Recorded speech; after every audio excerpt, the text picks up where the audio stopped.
erectile Okay. dysfunction, unexplained weight loss, all that stuff. That's when we want to definitely get checked before it's too late, before it gets to stage 4. Mm. Yep. Yeah, so Before it gets to brothers, stage y'all, 4. y'all want to jump on that? Out there. Get your checkups now.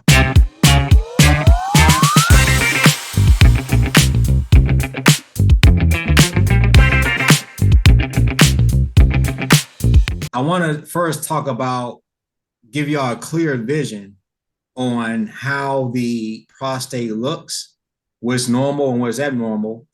That way we can have a general idea of what's going on, especially if someone or if any of you have any symptoms, you have an idea of what's going on here. Okay, so we can pull up the slide. Okay, so this is normal. As you can see, we have our bladder, okay, that holds our urine, okay? If you look down the center, that's our urethra tube. On each side here and here, this is the prostate glands, okay? So the function of the prostate is to regulate the flow of urine, also hormone production, okay? And it also help transport sperm and seminal fluid as well, okay? So what you see here on the left side is normal. Over here on the right, this is abnormal, okay? Now, pay close attention to the prostate gland. You see how large that is right here? Yeah. Okay. All right, that's not good. Okay, and if you look down the center, you see how as the prostate glands enlarge, it compresses the urethral tube and it also compresses the bladder. Okay, so we got different stages. We got stage 1, 2, 3, and 4. This looks like either stage 3 or 4 because stage 1 starts off as a small, localized enlargement that's on a small portion of the prostate gland. Okay. All right. So that's usually picked up through prostate screenings with the digital rectal exam, the PSA test, which stands for the prostate specific antigen. So the sooner the better. When it's at its earlier stages, we catch it at its earlier stages, it is treatable and curable. All right. Okay. Stage 2, that's when the cancer gets large, but it still stays localized on the gland. Okay, it doesn't spread anywhere else. Not until stage 3, that's when it starts to spread or compress the bladder. So that's when we have symptoms like frequent urges to go to the bathroom, but we can't let everything out. We can't completely eliminate the urine. Okay, we feel like we have to force it out, and there's a resistance to flow. Okay, stage 4 is pretty sad. That's when it begins to spread to the other organs of the body, especially the bones, liver, and lungs, and then it can become fatal. It can become fatal. Yep. Wow. Yeah. So let me give you all the causes of this, okay? Because here's what happens. The risk factors are age, okay? As we get older, as men, our testosterone levels begin to decrease, but our estrogen levels increase. That can enlarge it, okay? We also have a hormone that increases called DHT. That's a hormone that attaches to our hair follicles. And that's what causes like the thinning of our hair right on the crown of our head, okay? When that goes up. So that explains why Brother Will is dealing with what he's dealing with. Okay, thank you, Dr. Lewis. I appreciate it. Yes. We were looking for some clarity. God, you about to have every bald and middle-aged man come up for you. Exactly.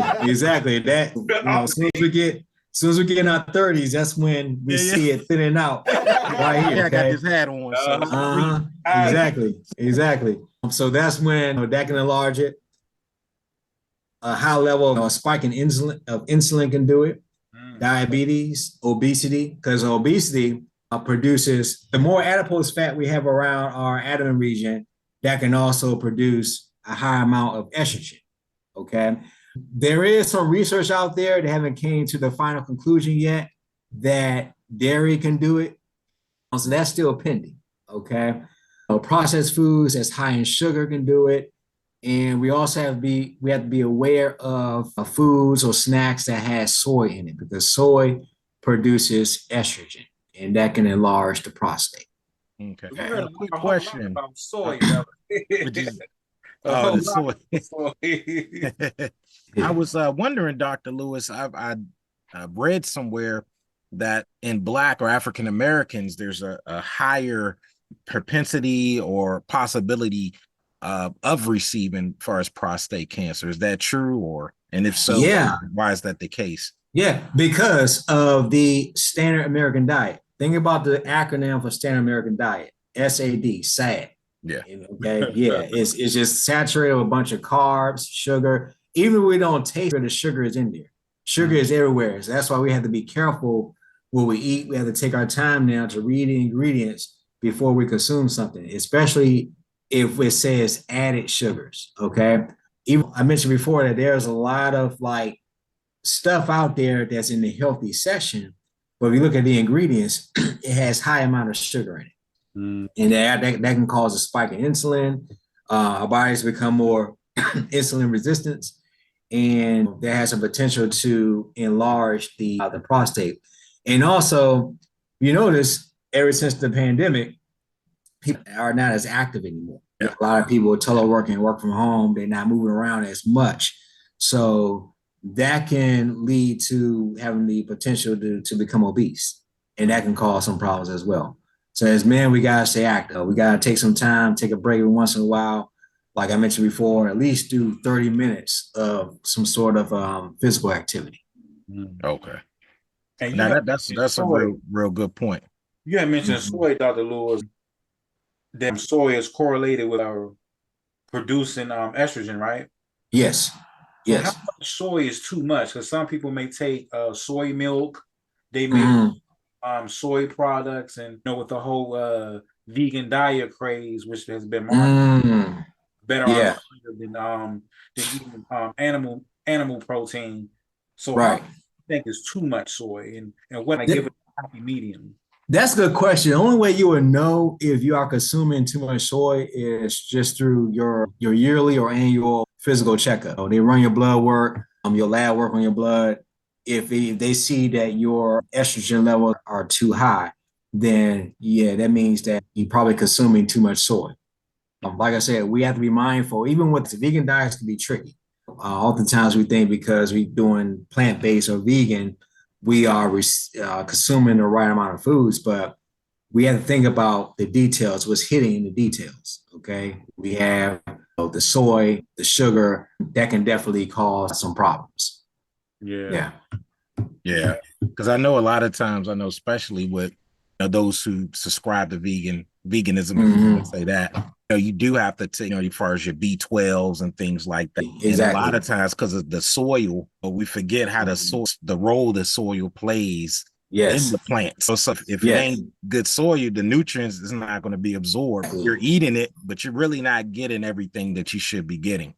Exactly. And you just made a point there. You mentioned the soil, right? The dirt that where the crops grow. Exactly. Yeah. Correct. You mentioned a good point because as time goes on, man, we're living in times now that there's so much pesticides and chemicals that they put in the soil is affecting our food, is affecting our fruits and vegetables. Okay. For people who are building or establish their own garden at their home, I totally agree with that. I agree with that. Yeah. Yeah, eventually it's going to come a time that we have to do that because, you think about it, not too long ago, you go to the store and buy an apple or orange, it's pretty small. Now you see an apple or orange that's almost the size of a grapefruit. Something is wrong with that. Yeah, something is wrong with that. I just had one. Yeah, something is wrong with that. Look at the difference between an apple versus an organic apple. An organic apple is small because it comes from chemical-free soil. There's no fertilizers in it that can cause side effects. So the apple is pretty small, a regular apple. So that's a healthy one we want to look for right there. But the good news is with this prostate, it is curable. We just have to catch it right away. Even if we notice symptoms like getting up late at night, constantly going to the bathroom, and we notice we're having a resistance to flow. Intimacy is not as good. Different things, Erectile fatigue. dysfunction. Exactly. Erectile Okay. dysfunction, unexplained weight loss, all that stuff. That's when we want to definitely get checked before it's too late, before it gets to stage 4. Mm. Yep. Yeah. So brothers, y'all want to jump on that? Out there. Get your checkups now. Yeah. Yep. But definitely get your checkup. Let me ask you, Dr. Lewis, now going back to some of the risk factors. Now, far as I know, we talked about in African Americans in terms of us having a higher propensity. Can you speak to the importance of really knowing? And I think this is where a lot of us mess up, is not knowing our family history as That's it relates another one. to these diseases and things that occur. Yes. Yeah, we have to do some research in our family history to know some of the health challenges that occur in our family. That way we can get checked and make sure we don't have that problem. Like, for example, in my family, there's diabetes on my mother's side of the family, hypertension and diabetes on my father's side of the family. Okay. So I'm fully aware of that. So that's one of the reasons why I stay active and stay serious about what I put into my body, because that can be in my gene and I can pick up on that as well. Okay. Now, if we do have, for example, family history of prostate issues, is there a possibility we can get it? Yes, but we can keep it under control with our diet and also exercise. We can keep it under control. Versus someone who has a family history of everyone's fine, there's no health challenges, then some people are fortunate to eat anything that they want and they don't have any issues, because those genes are like, for example, a drain. Whatever they put in their body, that drain is just going to drain it out and they're fine. Versus if we have a family history of prostate cancer, colon cancer, hypertension, diabetes, you name it, if we consume something that has, for example, a high amount of sugar, that drain is like it's being clogged and it's just holding it. And our bodies become more resistant to insulin. The numbers are not going down as far as our levels of high blood pressure, cholesterol, that type of stuff. So we keep it under control. That kind of opens up that drain and it begins to let it out. Yeah, so we have to be aware of that. Wow, that's a good example. I like that example, Dr. Lewis. Mm-hmm. That's good when you talked about knowing your family history, because there may be some things that we're subject to from a biological aspect. Like, yes. So it's like, yeah, you may eat have a Twinkie or something, and you wondering why you feeling a little lightheaded. You're like, everybody loves a Twinkie. What's happening with me? You know? Yeah, that drain. Well, now with that, it can go both ways. It can be family history, or it can be the formula that they change in the Twinkie. Think about the Twinkie we had back in the 80s and 90s. Yeah. No problems at all. Yeah. One, because we were young, we were kids back then, because the formula was different. Everything was authentic. Everything was real. Yeah. Now they put all these chemicals in there so it can last for several months in the vending machine. Yeah. Definitely.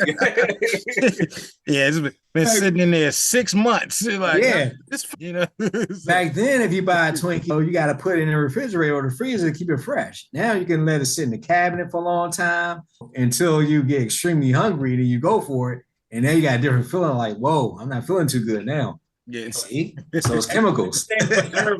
Like, we eat food high in preservatives, but it just decreases our preservation ourselves. Exactly. Yeah. I'm a firm believer that there's value in old school. Sometimes we have to go back and make our stuff from scratch. I'm not on a strict diet. It's okay to eat anything, but it's all about how you make it. And I believe if you make it on your own, you can gauge it. You can gauge the amount of ingredients you put in there. Yeah. It's funny. I was chatting with someone today and we was talking about meat. I was mentioning, was having a conversation, and of course, Resurrection Sunday just passed. I'm sure everybody had a good meal. So you talking about food the next day, and one thing he was talking about, because I guess he felt, hey, I have to eat meat, and I said the thing about it is, it's not necessarily eating it per se. It's really you're talking about the quality and the quantity. The quantity, our body, our teeth and things are not even created to just be constantly eating meat. Right. But then also the quality. So if you're going to do it, at least get grass fed. There you go. I was going to say that. Get there you go. Lean. There's certain Yes. grades, and I think, unfortunately, some of the stores and places in our community, especially we talk about the Black community specifically. Fortunately, some of those stores, and I won't name them, but they're not going to have the top grade. No. Yeah. And I'm glad you mentioned that, because that's one of the causes of colon cancer. Processed meat, and also either you buy meat that's fresh, it's all about how you cook it. It's getting nice outside, springtime, so you have more people cooking out on the grill. But if they do it more often throughout the spring and summer, buy a fresh piece, even if it's grass fed. The grill creates something called carcinogens, which leads to colon cancer. So it's all about how we cook it and the quality of the meat, processed meat. Like I said, going back to people are putting chemicals and stuff, growth hormones in that meat that not only causes colon cancer, but going back to the prostate cancer. Yeah. So propane is better then, huh? Say it again. So propane is the better alternative? It can be, yeah. It can be. Hey, we got to pray for Brother Will. Whatever's going on. We got that sad diet hey, over there. Man, I'm the grill master in my family. You come up for me now. So since Will comes out there with his robe on, his apron. Oh, really? And it has grilling for Jesus on it. I like that. Yeah. I like that. I got the Darth Vader robe for those who want to go to the dark side and get the dogs a little bit charred up for barbecuing. Darth Vader. I have to check you out. Okay. Hey, man. Okay. Yeah. Pull the propane out for you. Uh-oh. So that's a good segue to talk about colon health. Yes. Let's talk about the function of the colon, then we can put the slide on that. Okay. The function of the colon, in other words, the large intestine, that pretty much helps the absorption of vitamins, absorption of water and electrolytes, antibodies production, and also, of course, formation and elimination of fecal matter. All right. So this is what goes on and what the doctors are looking for when we go in for a colonoscopy, okay? They're looking for something called polyps, all right? So they insert this camera. You look at the left-hand side, they insert this camera into our colon, okay? If you look closely underneath the camera there, that portion of the colon is normal. You see nothing there. But as you move over to the right, you see those little structures that's protruding out the walls of the colon? Like mushrooms? Yes, those are called polyps right there, okay? Going back to what I say about the prostate cancer, early detection of that is safe, it's treatable. But if it's too late, it can cause some problems there, all right? These polyps can be removed. They can be surgically removed. But if we do not get this checked out, it can continue to progress or get aggressive. And we don't want any issues with that, okay?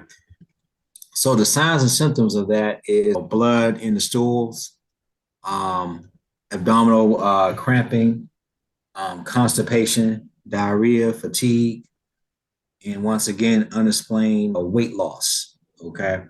Now, this can affect not just males, but males and females, okay? Going back due to family history. As we age, the cells begin to change their DNA structure or coding that can convert over to foreign cells that can cause tumors to grow on the walls of the colon there, okay? But going back to like I said, the standard American diet, once again, that can cause problems because the standard American diet is lacking the amount of fiber that we need. We need our fiber. We get our fiber from most of our fruits and vegetables, plant-based diets to stay eliminated, to keep the walls of our intestines healthy. Okay. Question, Dr. Lewis. What do you recommend for fiber? I know a lot of people, they may get anything from Raisin Bran to the actual, yeah. Or maybe they think, okay, get them 100% wheat bread or buying the container fiber 40 or fiber 50, whatever the name of the brand is. Right. What do you think is the primary source do you recommend for us to intake? Good question. For me, the primary source is most of our greens. All right. Because with the standard American diet, we don't get enough greens. I notice now, if you pay close attention, whenever they advertise a food on the commercials, or you see a dish going across the screen that looks good. Yeah. Have you noticed that you barely see something green on the side? Or you may see one piece of lettuce or spinach on the side, one piece of broccoli. Yeah. You know, there's a favorite restaurant that my wife and I like to go to, and I order a meal, salmon with the broccoli. But I noticed that I had a larger piece of salmon and only like maybe 5 or 6 chunks of broccoli. Wow. So we gotta have more greens. Yes, more greens. So we get our fiber from that. Now going back to the wheat and the grain, a grain has something. We gotta be careful with the grains because grains and wheat has something called lectin in it. Lectin causes something called leaky gut syndrome. We don't want that. We don't want leaky gut.